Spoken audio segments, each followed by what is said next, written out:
Humans do some really interesting things. Like, besides killing ourselves, we also kill each other. Murder. And we're the only ones who do that, by the way. We're the only species on Earth that deliberately kills members of our own species for personal gain. Or pleasure. Sometimes it's just fun. We're also the only species that deliberately kills members of another species for personal gain. Or pleasure. That's what hunters do. They kill for pleasure. That's us. Human beings. Interesting folks. Murderers. Here's an interesting form of murder we came up with. Assassination. You know what's interesting about assassination? Well, not only does it change those popularity polls in a big fucking hurry, but it's also interesting to notice who it is we assassinate. Do you ever notice who it is? Stop to think of who it is we kill. It's always people who've told us to live together in harmony and try to love one another. Jesus, Gandhi, Lincoln, John Kennedy, Bobby Kennedy, Martin Luther King, Medgar Evers, Malcolm X, John Lennon. They all said, try to live together peacefully. Bam! Right in the fucking head.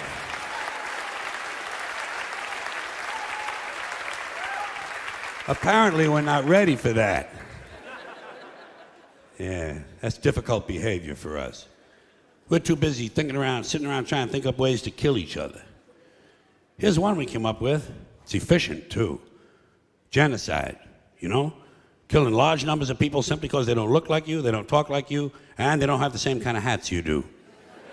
You ever notice that anytime you see two groups of people who really hate each other, chances are good they're wearing different kind of hats. Keep an eye on that, it might be important. But anytime there's genocide, there are always mass graves. Right? Every time we kill some dictator and go marching through his country, we always find mass graves. Thousands and thousands of dead bodies of people the dictator killed. And everybody over here gets horrified. Whoa, mass graves, whoa. Well, shit, what's a guy supposed to do with a couple thousand people he just killed? Dig separate holes? Fuck that shit.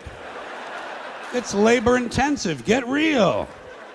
The whole idea of killing a large number of people at one time in one place is convenience, efficiency. Throw them in the fucking hole. Look at it this way. At least the dictator had the decency to throw a little dirt on them. Give the guy some credit. Dictator's a busy man. Got a lot on his mind. Like trying to figure out who's planning to kill him. So he can pick them up, put them in prison, and torture them. Here's another one of our interesting, heartwarming behaviors we came up with. Somewhere along the way, torturing each other. You want to hear a really cool torture that the Romans invented? They also used it as a form of capital punishment. It's really creative. They would take the guy in question, stuff him in a burlap sack, seal the sack up real tight, and throw it in the river. But, and here's the creative part, inside the sack with the guy, they would put a dog, a monkey, and a snake. Okay? A dog, a monkey, and a snake. That's fucking creative. Imagine being inside a burlap sack underwater in the dark, sitting next to a drowning monkey. Think he'd be moving around a little bit? The dog would be going ape shit, we know that. And the snake, well, he'd probably be getting curious about what all the activity was inside the sack. He might do anything. But whatever he did, it would probably involve venom and his teeth. You know what you'd be doing? You'd be praying to God that the snake bit the monkey and the dog ate the snake. Praying. Yeah, Then it would be just you and the dog, man and his best friend, drowning together. Maybe before you died, you could teach him a few tricks. Roll over and play dead wouldn't be too difficult, would it? Just a thought, just a playful thought. By the way, I assume you're noticing that all these activities I'm mentioning, murder, torture, genocide, these are all things human beings do, not animals, those creatures we feel superior to. This is us. Here's another one of our spiritually uplifting activities. We don't do this one much anymore, but it used to be really big. Human sacrifice. I miss that. The Aztecs loved human sacrifice, and they were good at it. Well, they got a lot of practice. For instance, right around the year 1500, the Aztecs sacrificed 80,000 people in one ceremony. Okay? 80,000 people, one ceremony. You know what the occasion was? They were opening a new temple. Nothing like religion for a little entertainment, huh? Especially that old-time religion. Know how the Aztecs went about their sacrificing? Here's how they did it.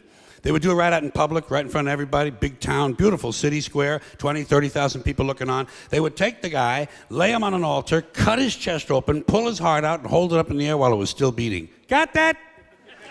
Cut his chest open, pull his heart out, and hold it up in the air while it was still beating. You know what you call that? Theater. That is fucking theater. And although the procedure may have been a little too crude to be considered the first bypass surgery, it could easily be seen as an early form of organ donor program. The Aztecs, human beings, just like us.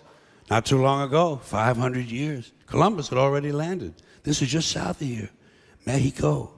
And by the way, those hearts didn't go to waste, did not go to waste. Because right after the ceremonies, the royal family, naturally, would enjoy another one of our amusing activities, cannibalism. Imagine that, chowing down on another human being. You gotta be all out of beef jerky, man.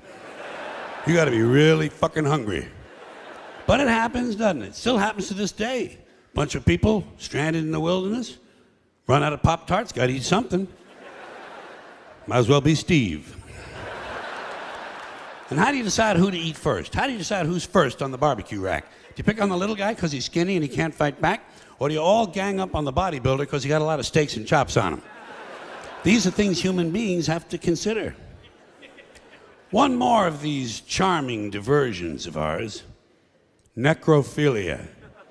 Huh? Now there's a hobby for you. Fucking a corpse. Takes a special kind of guy, don't you think? But it happens, more than you might think. It happens among humans. Animals don't do that. Animals don't fuck their dead. A rat will do a lot of gross things, but he will not fuck a dead rat. It wouldn't even occur to him. Only a human being would think to fuck someone who just died. We gotta be the most interesting critters on the planet. And then we wonder why a UFO doesn't just land and say hello.